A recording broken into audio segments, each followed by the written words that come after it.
왜 성경을 배워야 되는지 그것을 잠깐 살펴보도록 하겠습니다. 이번에는 13절 여러분들이 먼저 읽어주시기를 바랍니다.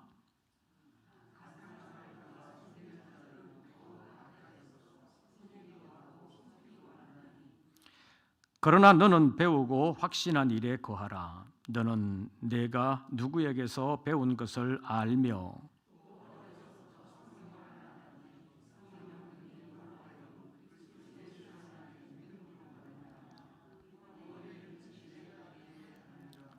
모든 성경은 하나님의 감동으로 된 것으로 교훈과 책망과 바르게 함과 의로 교육하기에 유익하니.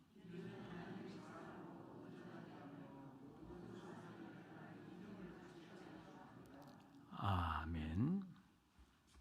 무선 마이크 좀 갖다 주시기를 바랍니다. 지난 주일 오후에는 가장 확실한 예언이 무엇인가 하는 것을 우리가 살펴봤습니다. 현실적으로 많은 사람들은 어떤 능력자 또는 개인적으로 굉장히 인기가 많은 사람들의 말을 잘 듣습니다. 그들의 영향력에 넘어가는 사람들이 많습니다. 특히 아이돌의 아이돌 공연장에서 쓰러지는 사람들이 굉장히 많다는 사실을 여러분들 아시는지 모르겠습니다.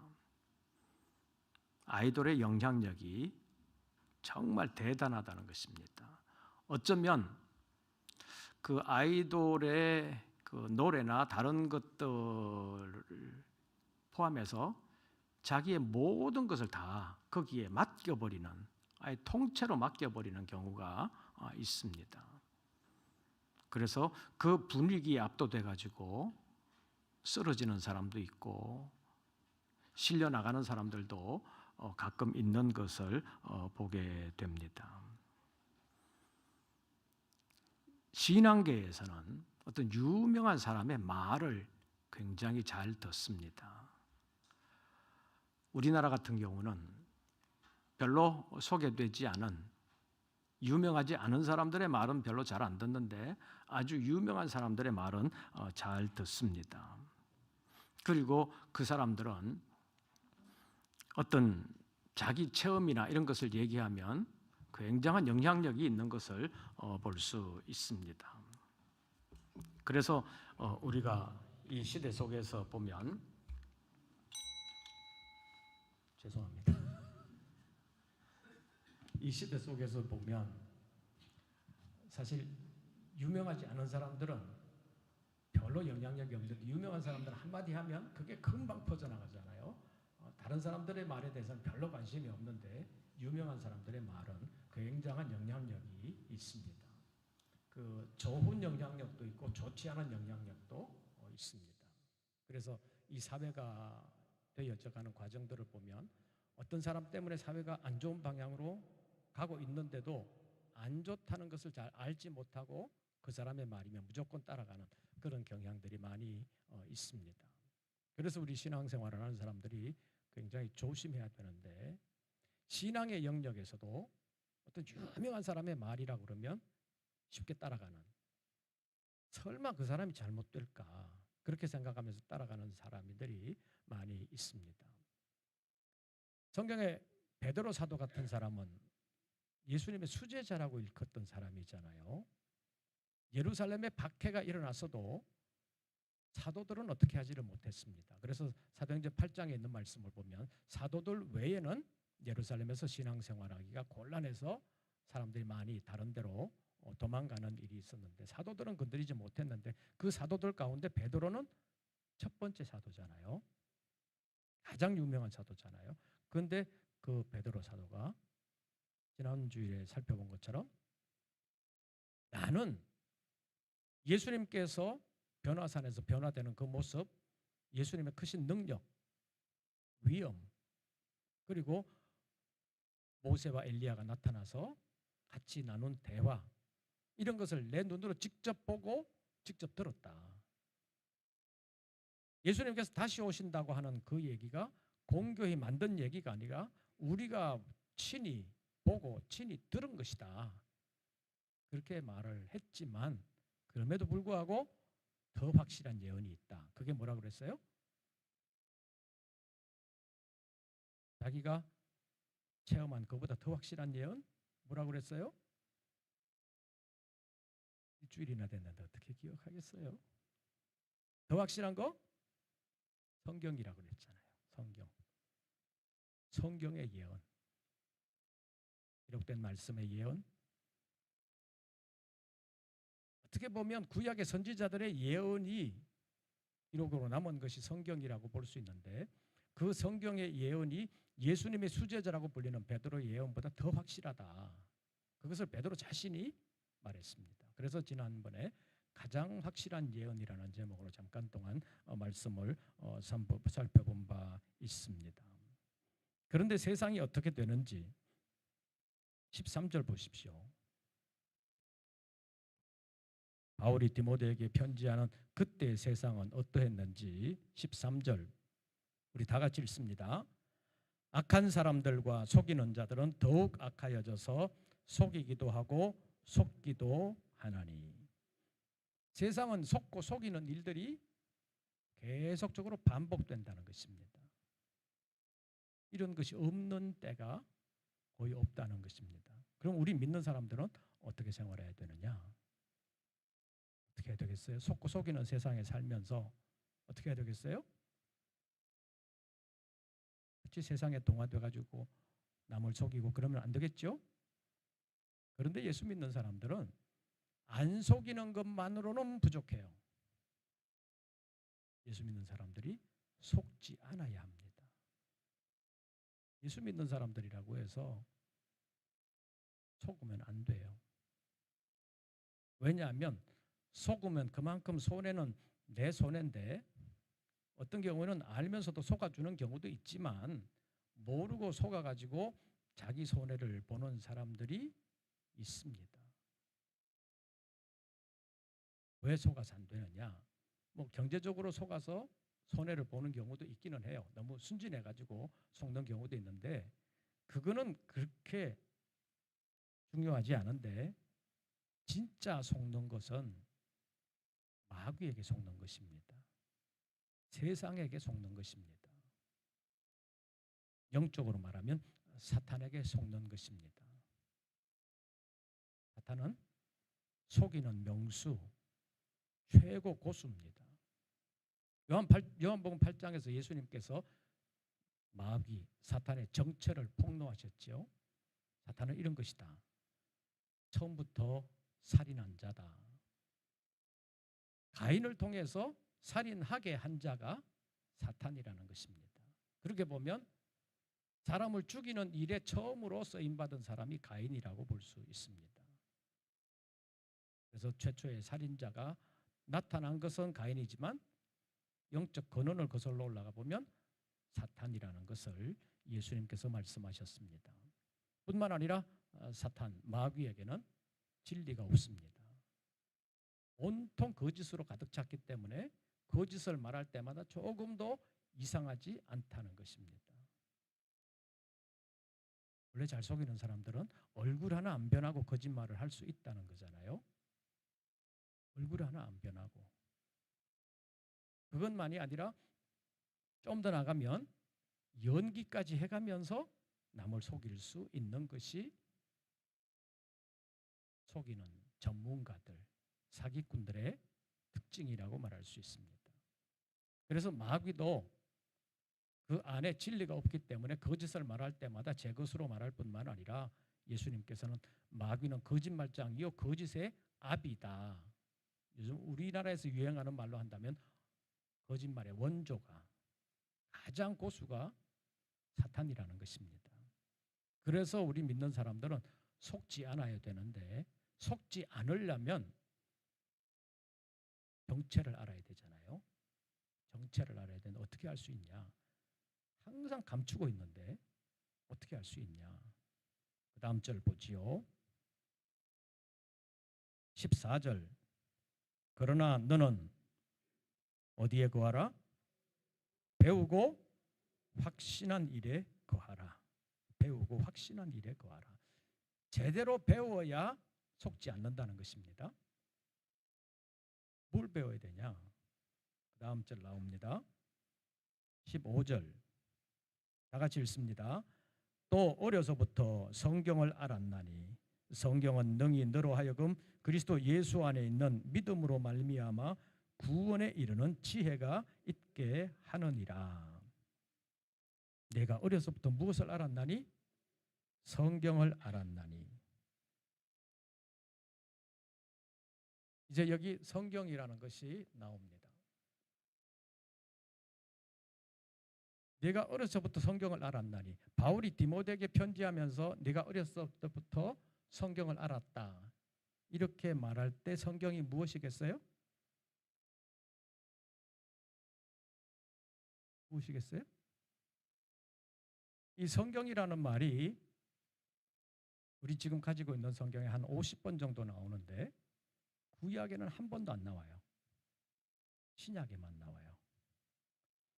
그런데 신약에 나오는 성경이라는 말이 어떤 성경을 가리키느냐?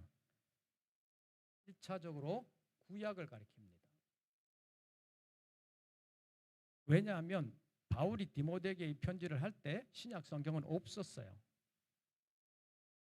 바울이 디모데에게 이 디모데 후서를 기록해가지고 보냈다고 봐요. 그때를 생각해 보면 이건 없었던 거잖아요. 네가 어려서부터 성경을 알았다 하는 이 말은 이 바울이 디모데에게 편지를 보내기 훨씬 전부터 디모데는 뭘 알았다? 성경을 알았다. 다시 말하면 아주 구체적으로 말하면 신약 성경은 없었던 때이기 때문에 신약 성경은 몰랐지만 구약 성경은 알았다. 그 얘기입니다.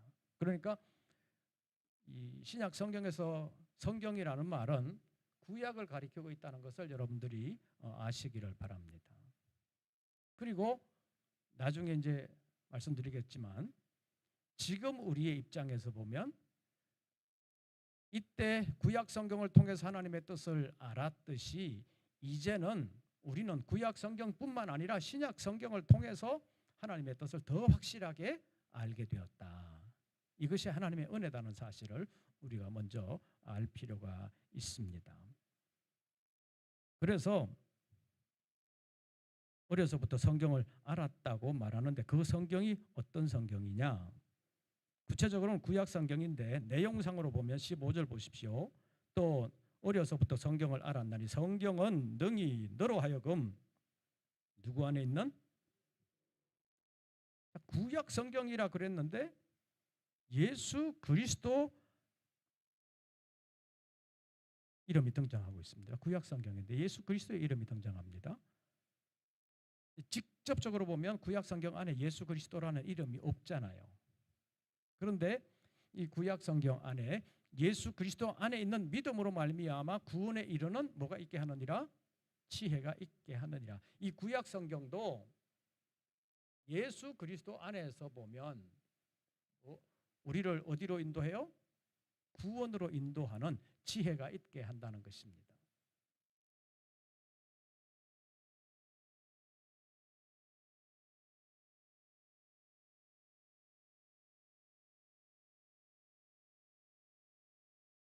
그래서 구약 성경을 통해서도 예수 그리스도 안에 있는 믿음으로 말미암아 구원에 이르는 지혜가 있게 한다. 어떤 사람은 오늘날 이 시대에는 구약은 필요 없다 이렇게 생각하는 사람들이 있고 이렇게 주장하는 사람들도 있어요. 구약은 유대교의 유대인들에게만 필요한 것이고 유효한 것이지 오늘 우리에게는 구약은 필요 없다 이렇게 말하는 사람들이 있는데 성경은 그렇게 말씀하고 있지 않습니다. 이 구약 성경도 우리로 하여금 예수 그리스도 안에 있는 믿음으로 말미암아 어디에 이르게 하는?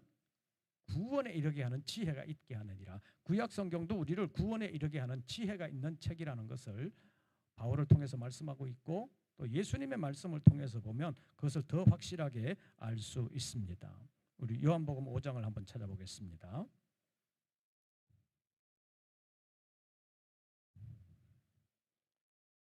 요한복음 제5장 39절입니다. 요한복음 제5장 39절 누가 한번 읽어주십시오.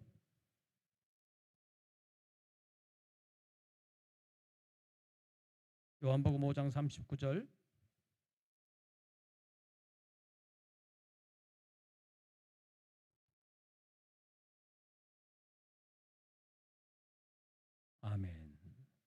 요한복음 5장 39절 우리 다 같이 읽습니다.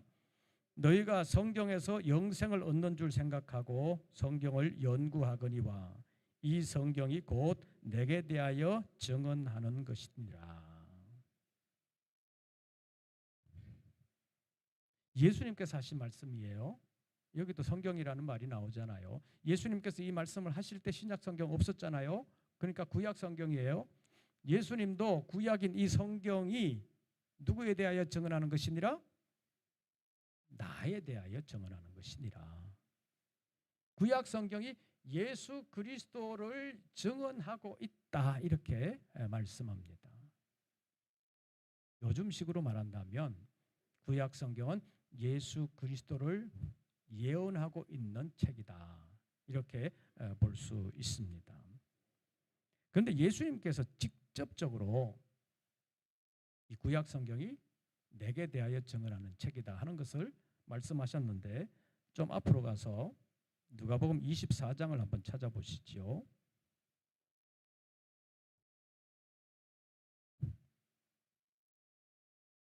부활하신 예수님께서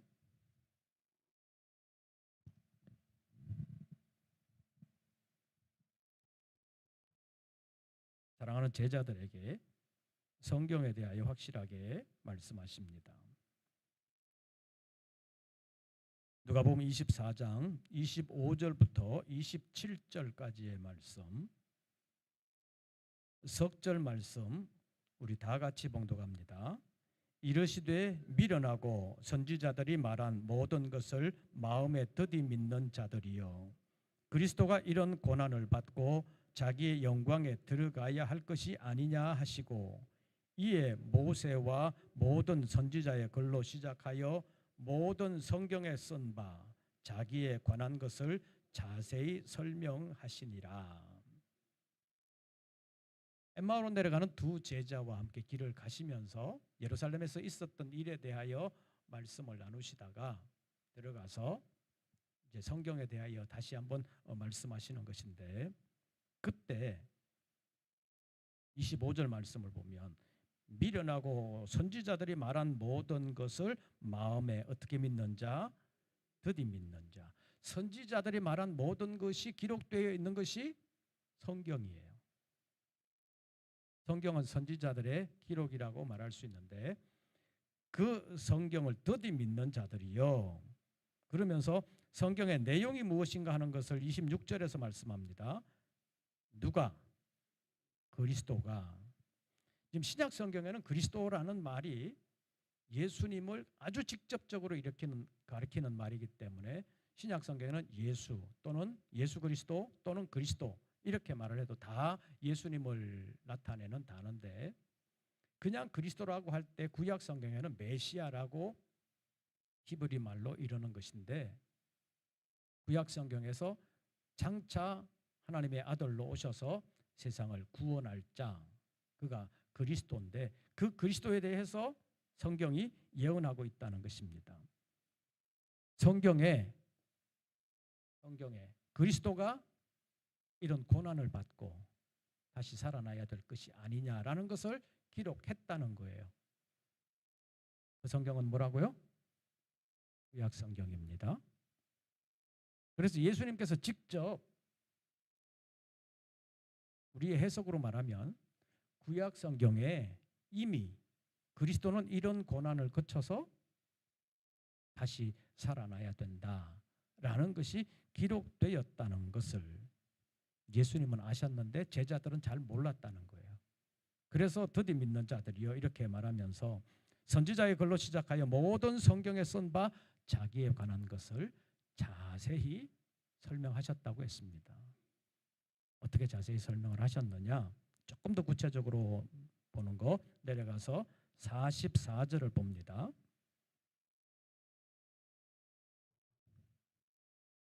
44절 다 같이 읽습니다. 또 이르시되 내가 너희와 함께 있을 때에 너희에게 말한 바 곧 모세 율법과 선지자의 글과 시편에 나를 가리켜 기록된 모든 것이 이루어져야 하리라 한 말이 이것이라 하시고, 아까 26절, 27절에서 그리스도가 이런 고난을 받아야 된다라고 구약 성경에 이미 기록됐다고 말씀하셨는데 그 구약 성경을 조금 더 구체적으로 44절에서는 모세의 못과 모세 율법, 그다음 선지자의 글, 그다음 시편, 이것이 성경에 기록된 그리스도에 대한 예언이라는 거예요. 예수님께서 너희가 성경에서 영생을 얻는 줄 생각하고 성경을 연구하거니와 이 성경은 곧 내게 대하여 증언하는 것이다. 이렇게 요한복음 5장에서 말씀하셨는데 누가복음 24장에서 좀 더 구체적으로 그 성경 가운데 어떤 것을 통해서 내게 대하여 말씀하셨느냐. 누가복음 24장 44절 말씀에 보면 모세의 모, 율법, 그 다음 선지자의 글, 그 다음 시편. 지금은 구약 성경을 구분을 할 때 요거를 참고해 보면 예수님 이 당시에도 구약 성경을 이렇게 말씀하셨구나, 이렇게 구분했구나라는 것을 알 수 있습니다. 구약 성경 39권 가운데 가장 먼저 나온 5권이 모세 오경이라고 불리는 그건데 그것을 모세 율법이라는 말로 표현합니다. 모세 율법, 이거는 요즘 현대적으로 성경을 구분할 때 말하면 모세 오경이라는 거예요. 5권의 책. 그 다음에 나오는 것이 모세 오경 다음에 나오는 것이 이제 여호수아서부터 쭉 나오는 것이 역사서라고 불리는 건데요. 이스라엘 민족의 그 왕조사 역사가 어떻게 됐느냐 하는 것을 기록을 합니다. 그 다음에 나오는 것이 시편이에요. 시가서라고 불리는 것은 우리가 지금 보는 시편 말고도 그 앞에 있는 욥기, 그 다음에 시편 다음에 있는 잠언, 전도, 아가 이런 것이 다 시가라 그럽니다. 왜냐하면 우리 성경으로는 잘 모르는데 번역을 할 때 사실은 시로 쓴 것을 시로 번역한다는 것이 굉장히 어려워요.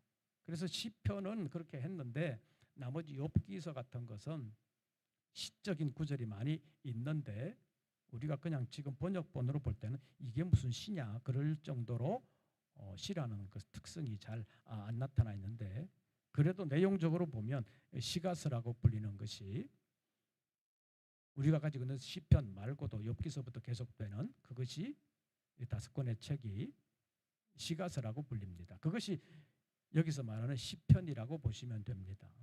좁게 말하는 시편, 넓게 말하면 시가서 그건데요. 그 다음에 나오는 것이 이제 이사야서부터 이사야를 선지자라고 그러잖아요. 그래서 이사야서부터 나오는 말라기까지가 다 선지서라고 불리는 글입니다. 예언서라고 그러기도 합니다. 선지자들은 예언자라고도 하니까요. 예언서라고 그러기도 하는데 소예언서, 대예언서 이렇게 구분을 하는데 소예언서와 대예언서를 구분하는 이유는 근거는 누구는 대선지자고 누구는 소선지자라서 그렇게 구분하는 게 아니라 그들이 남겨놓은 예언의 길이, 우리로 말한다면 성경의 길이가 기냐 짧으냐에 따라서 길면 대선지서, 짧으면 소선지서 이렇게 되어 있습니다. 그래서 길게 남긴 예언서는 대예언서, 짧게 분량이 짧은 것은 소예언서 이렇게 구분한다는 것을 여러분이 참고하면 되겠습니다. 이제 그렇게 보면 이 현대적인 구분을 하면 제일 먼저 나오는 게 뭐라 그랬어요? 모세오경. 모세오경인데 율법서라고 부릅니다. 율법서. 가장 먼저 나오는 것이 율법서. 그 다음 역사서. 이스라엘 민족의 역사를 다루고 있습니다. 그 다음 시가서. 그 다음 선지서 또는 예언서. 이렇게 보면 예수님께서 모세 율법과 선지자의 글과 시편에 이것도 포함되고 이것도 포함되고 이것도 포함되는데 이건 포함 안 된 것 같잖아요. 그죠? 이렇게 보면 거의 구약성경 전체가 담겨 있다고 볼 수 있습니다. 물론 자세하게 보면 역사서는 빠져 있는 것 같지만, 그러나 역사서 가운데서도 군데군데 요한복음 5장에서 말씀하신 것처럼 그리스도에 대한 예언의 말씀들이 군데군데 들어 있습니다. 그래서 전체적으로 보면 구약 성경 전체가 예수님에 대하여 증언하고 있는 것인데, 예수님께서 요한복음 5장에서는 모든 성경이 다 내게 대하여 증언하는 것이다 이렇게 말씀을 하셨는데, 조금 더 자세하게 보면 모세 율법과 선지자의 글과 시편에 나를 가리켜 기록된 것이 있다.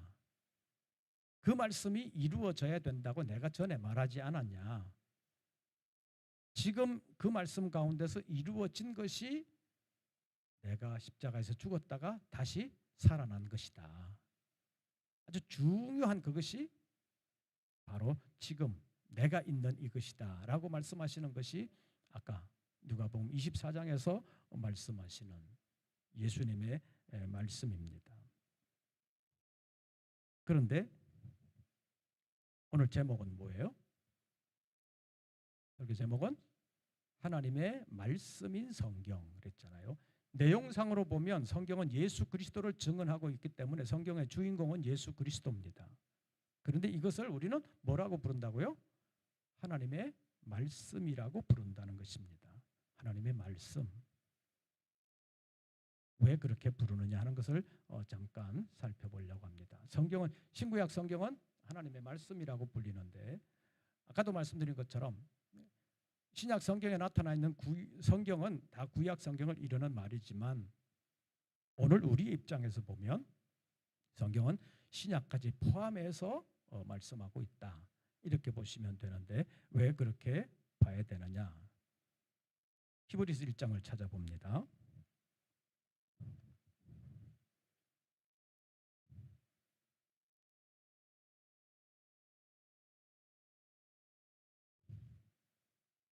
히브리서 제1장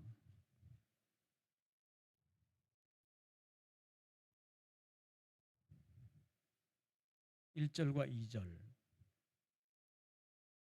두 절 말씀만 우리 다 같이 봉독합니다.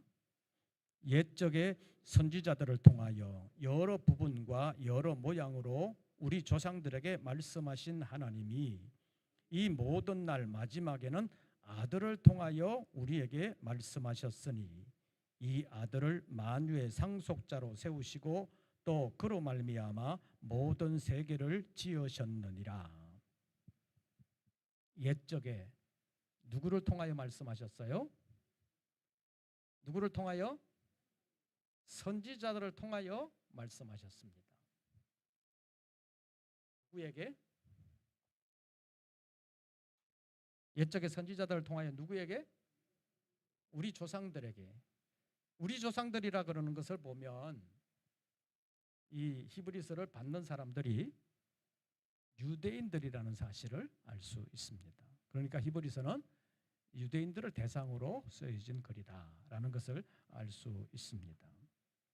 그래서 옛적에 하나님이 선지자들을 통해서 우리 조상들 유대인들에게 말씀을 하셨는데, 그게 뭐예요? 그게 보면 이거예요. 그게 구약이에요. 이 선지서만이 아니라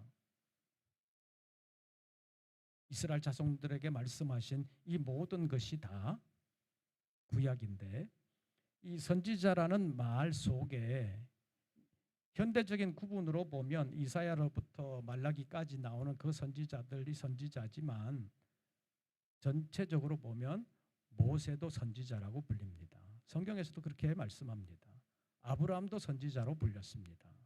그러니까 하나님께서 신앙의 선조들에게 말씀을 주시면서 그들을 통해서 하나님의 뜻을 계시해 주셨고, 그들을 통해서 이스라엘 한 민족을 이루게 하셨고, 그들을 통해서 하나님의 뜻이 이루어지도록 하셨는데, 그 말씀하신 한 사람 한 사람이 선지자의 역할을 했다, 그런 얘기입니다.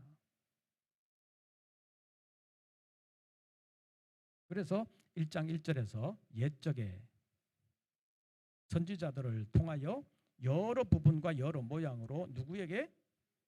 우리 조상들에게 말씀하신 하나님, 그렇게 표현하고 있는데, 이것을 보면 옛적에는 누구를 통해서? 선지자들을 통해서 누구에게 말씀하셨어요? 조상들에게 말씀하셨다, 하나님이. 그렇게 부르잖아요. 그게 뭐라고요? 구약이라는, 성경이라는 거예요. 그러니까 성경은 하나님이 뭐 하신 거? 말씀하신 거. 그러니까 성경은 하나님의 말씀. 그죠? 성경은 하나님의 말씀이에요. 그런데 옛적의 선지자들을 통해서 이스라엘 민족의 조상들에게 말씀하신 성경은 오늘 우리는 구약이라고 부르고 있는데, 그 다음 2절 보십시오. 1절에는 옛적이라고 그랬는데 2절에는 언제? 이 모든 날 마지막에는. 옛적과 이 모든 날 마지막은 서로 굉장히 대조되는 거지요. 옛적이 일반적으로 말하는 구약시대라고 말한다면 이 모든 날 마지막이라고 말하는 것은 신약시대인데, 이것은 요즘식으로 말하는 말세의 시작이라는 거예요. 이 모든 날 마지막, 마지막 말세인데, 마지막이라고 하는 뜻 가운데, 말세라는 뜻 가운데서 예수님의 재림이 임박한 그때의 마지막도 있지만 예수님께서 말씀하시기 시작하신 그때부터가 마지막이라는 거예요. 그래서 지금 우리는 말세를 살고 있는데 예수님의 재림이 임박하게 되면 그 말세 중에서도 마지막 부분, 그래서 말세 지말이라는 말을 많이 씁니다. 그런데 2절에 보면 이 모든 날 마지막에는 누구를 통하여? 아들을 통하여. 옛날에는, 옛적에는 선지자를 통하여 말씀하셨는데 이제 이 모든 날 마지막에는 누구를 통해서? 아들을 통해서 말씀하셨다. 이것을 뒤집어서 보면 선지자들을 통해서 말씀하시는 때는 언제? 옛적. 2절에 있는 그대로 하면 아들을 통해서 말씀하시는 것은 언제?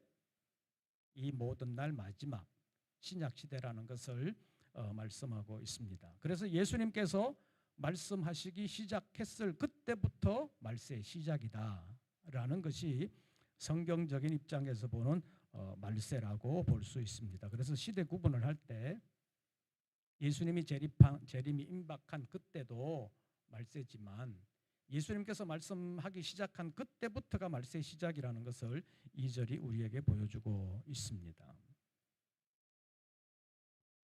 자, 이렇게 보면, 자, 이 모든 날 마지막에는 누구를 통해서 말씀하셨어요? 이것이 신약이라고. 이 모든 날 마지막에 아들을 통해서 말씀하신 것이 신약이라고 볼 수 있는데, 자, 1절에 있는 것을 다시 보면서 제가 묻습니다. 옛적에 선지자들을 통하여 하나님이 뭐 하셨어요? 말씀하셨습니다. 이게 뭐라고요? 구약. 그 다음 이 모든 날 마지막에 누구를 통하여? 아들을 통하여 뭐 하셨어요? 말씀하셨습니다. 이것이 신약. 그러니까 구약도 하나님이 말씀하신 것이고 신약도 하나님이 말씀하셨는데, 구약은 누구를 통해서? 선지자들을 통해서 말씀하셨고 신약은 아들을 통해서 말씀하셨다. 그러나 다 누구의 말씀이다? 하나님의 말씀이다. 이제 신구약 성경을 하나님의 말씀이라고 말하는 이유는 알았죠. 그렇다면 그것이 좀 더 구체적으로 보면 뭘 말하는 거냐? 말씀이라 그럴 때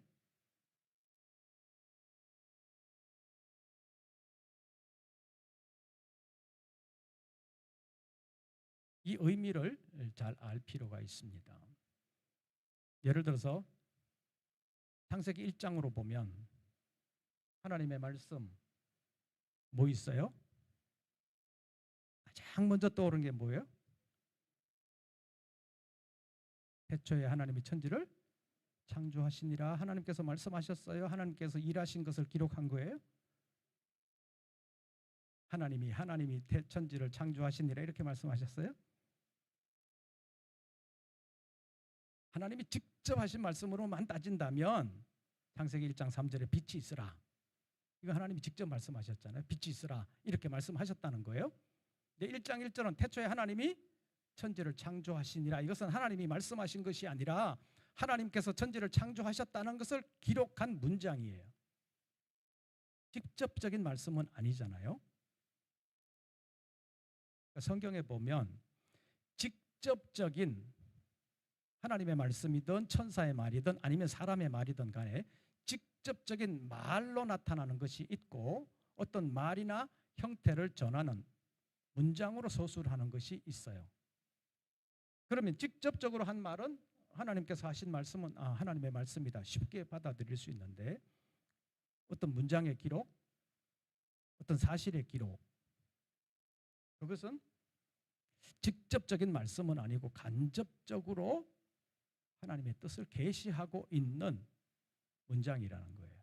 그러니까 태초에 하나님이 천지를 창조하시니라. 이것은 하나님께서 천지를 창조하셨다라는 것을 우리에게 가르쳐주는 문장이 되는 거지요. 하나님께서 직접 말씀하신 것은 아니지만 하나님께서 천지를 창조하셨다는 것을 우리에게 가르쳐주시는 문장. 그런데 이것도 하나님의 말씀이라는 거예요. 왜냐하면 신구약 성경이 예수 그리스도에 대하여 증언하고 있다고 그랬는데 직접적으로 증언하는 것도 있지만 간접적으로 증언하는 것도 있습니다. 그래서 하나님의 말씀이라는 것이 직접적인 하나님의 말씀도 있지만 간접적인 하나님의 말씀도 있는데 아까 말씀드린 대로 창세기 1장으로 말한다면 태초에 하나님이 천지를 창조하시니라 하는 말씀은 직접적으로 하나님이 내가 천지를 창조했다라고 말씀하신 것이 아니라 전체를 보면 하나님이 천지를 창조하셨다라는 것을 직접적으로 보면 모세가 그것을 기록했다 이렇게 볼 수 있다는 거예요. 그런데 그것을 통해서 하나님의 뜻이 나타난다는 거예요. 요즘 과학계에서 뭐 진화론이다 창조론이다 뭐 시끄럽잖아요. 근데 우리나라에서는 사실 시끄럽지도 않아요. 아예 창조론은 못 가르치게 아예 막아놨어요. 서양에서는 다 가르치는데 천지의 기원이 어디 있냐. 기독교에서는 하나님의 창조를 가르치고 있다. 또 일부 과학계에서는 진화론을 말한다. 이렇게 다 가르쳐요. 동시에 가르쳐요. 선택하는 건 자기 몫이에요. 그런데 우리나라 같은 경우는 아예 창조론을 못 가르치게 돼 있습니다.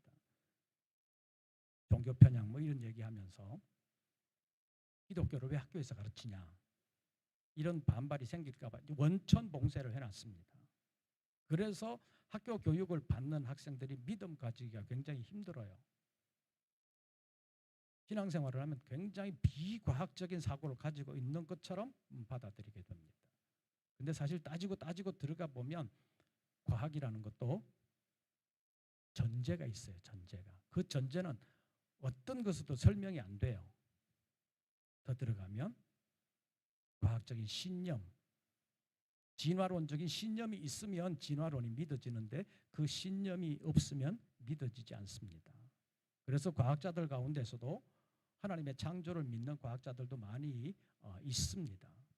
그런데 진화론에서 말하는 그런 진화의 과정 이런 것을 그 사람들과 다르게 볼 뿐이에요.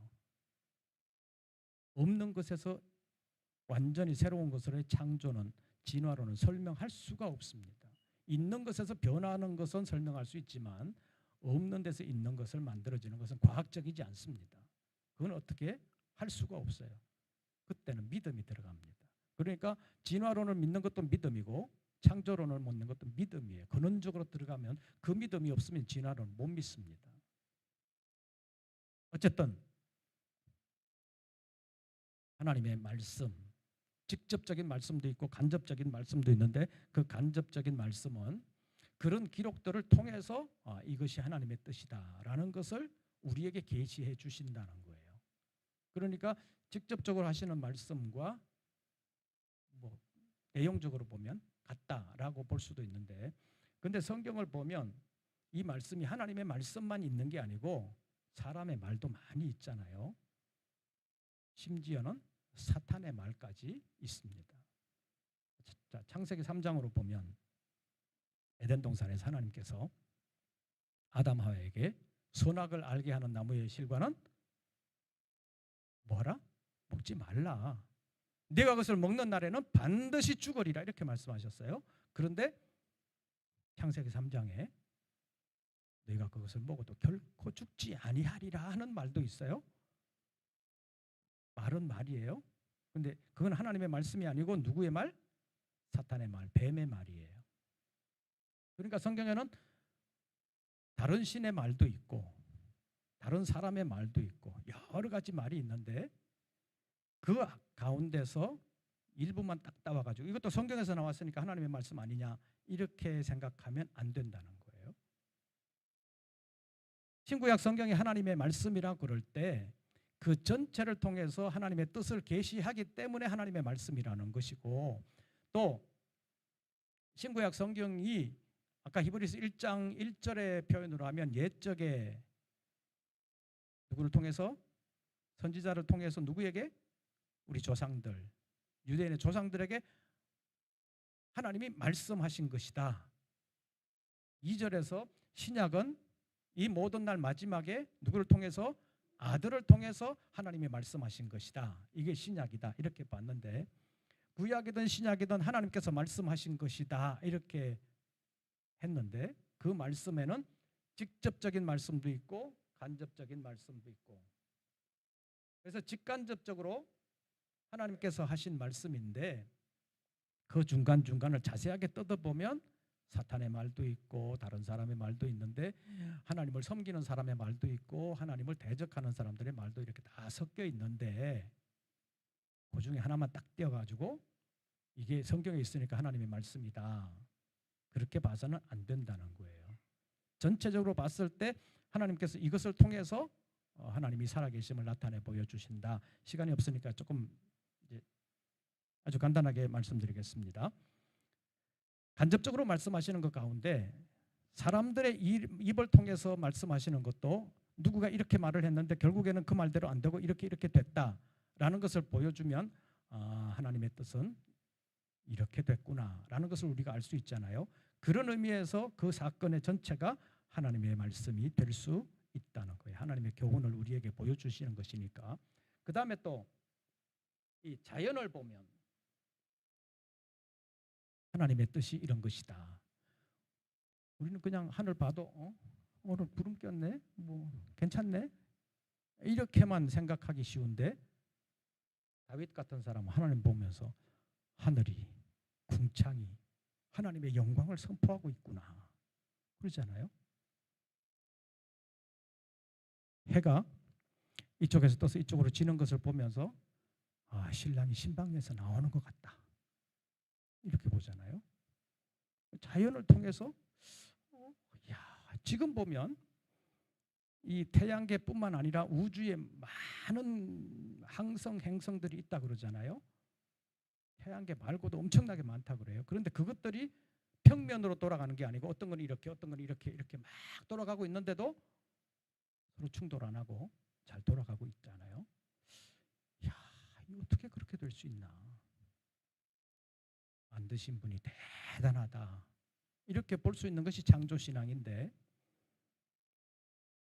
창조신앙이 없는, 하나님 신앙이 없는 사람들은 신기하다. 어떻게 그렇게 돌아가나? 그 현상만 따지는 거예요. 이렇게 해서 돌아가는구나. 그게 과학이라고 생각하는 거예요.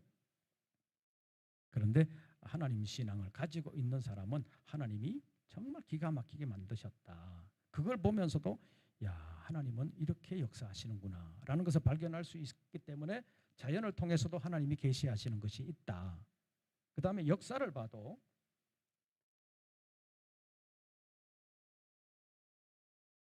어떤 사람은 안 죽으려고 별의별 짓을 다 해도 늙고 죽고, 우리나라 간단하게 말하면 우리나라에 영향을 미쳤던 중국의 진시황 같은 사람은 안 죽으려고 불로초를 찾으라고 많은 사람들을 이렇게 보냈다 그러잖아요. 그런데도 죽었잖아요. 인생들은 죽게 돼 있다. 그리고 어떤 사람은 자기 고집대로 뭔가 다 하려고 하지만 결과적으로 보면 그 사람 뜻대로 안 되고 나중에 지나놓고 보면 결국 의가 승리한다. 그래서 장기적으로 보면 악이 승리하는 것이 아니라 선이 승리한다. 그런 것을 장기적으로 알 수 있다는 거예요. 그러니까 어느 시대뿐만 아니라 전체적으로 보면 역사를 통해서도 어떤 때는 하나님을 대적하는 그런 세력들이 크게 활동하는 것 같은데 결국에는 보면 그런 것은 다 무너지게 돼 있다. 그래서 역사를 통해서도 결국에는 하나님의 뜻대로 이루어지는 것이다 라는 것을 발견할 수 있는 거예요. 발견하지 못하는 사람도 있는데 발견하는 사람이 있습니다. 그래서 자연을 통해서도 하나님의 뜻을 발견하는 사람이 있고 역사를 통해서도 하나님의 뜻을 발견하는 사람들이 있고 구체적으로 어느 누구의 삶을 보면서도 하나님의 뜻을 발견하는 사람들이 있다는 거예요. 악인들 중에서 저 사람 빨리 죽었으면 좋겠는데 안 죽고 오래 건강하게 사는 사람들도 있잖아요. 중국 사람들이 들으면 굉장히 싫어할 텐데 모택동 같다고 옛날에 우리나라에서 그렇게 말을 했잖아요. 또 오래 살았어요. 결과적으로 보면 그가 생각했던 대로 다 안 됐다. 결국 그도 죽는다. 사람의 인생은 영원하지 않다. 자기 뜻을 이루기 위해서 발버둥 쳐보지만 결국에는 죽게 돼 있다. 인생의 도모는 다 헛것이다. 결국 이루어지는 것은 하나님의 뜻이다. 거기서 하나님의 뜻을 발견하는 거예요. 그래서 개인적인 역사든 한 나라의 역사든 세계 역사든 간에 결국에 보면 하나님이 이렇게 역사하셨구나라는 것을 발견할 때 역사를 통해서도 하나님의 계시의 뜻을 알 수 있다는 것입니다. 그래서 아까 말씀드린 대로 여기에 이제 구약 성경에 역사서라는 게 있는데 이 역사를 통해서도 하나님의 뜻이 계시된다는 거예요. 그러니까 이 역사서도 하나님의 뜻을 계시하시는 것이다. 그러니까 역사서도 하나님께서 말씀하시는 것이다. 이렇게 볼 수 있다는 거예요. 자, 종합해서 히브리서 1장 1절과 2절로 다시 한번 더 묻습니다. 옛적에 누구를 통하여? 선지자들을 통하여 이스라엘 민족의 조상들에게 하나님이 뭐 하신 거? 말씀하신 것이 무엇이다? 구약이다. 2절 이 모든 날 마지막에 누구를 통하여? 아들을 통하여 예수님을 통하여 하나님이 뭐 하셨어요? 말씀하신 것 그것이 신약입니다. 그러니까 구약도 하나님이 말씀하신 것, 신약도 하나님이 말씀하신 것. 그러니까 신구약 성경은 무엇이다? 하나님의 말씀이다. 구체적으로 보면 이렇게 말씀하시기도 하고 이렇게 말씀하시기도 하고 이렇게 말씀하시기도 하고 이렇게 말씀하시기도 하는데 결과적으로 보면 다 누구의 말씀이다? 하나님의 말씀이다. 그래서 조금 가지고 그거를 오해하거나 이단들은 이상하게 자기 것으로 만들어버리지만 하나님의 뜻은 그렇게 보는 것이 아니라 전체적으로 하나님의 뜻이 무엇인가를 잘 분별해야 되는데 그러기 위해서는 성령의 감동, 모든 성경은 성령의 감동으로 된 것이기 때문에 성령의 도우심을 받아야 된다는 사실을 우리가 알고 신구약 성경을 통해서 말씀하시는 하나님의 말씀을 통해서 하나님의 뜻을 깨닫고 하나님의 뜻 안에서 아름답게 살아드릴 뿐만 아니라 하나님의 뜻을 이루는 일에 아름답게 쓰임받을 수 있는 우리 모든 권속들 되시기를 주의 이름으로 축원합니다. 찬송 부르시고 기도하겠습니다.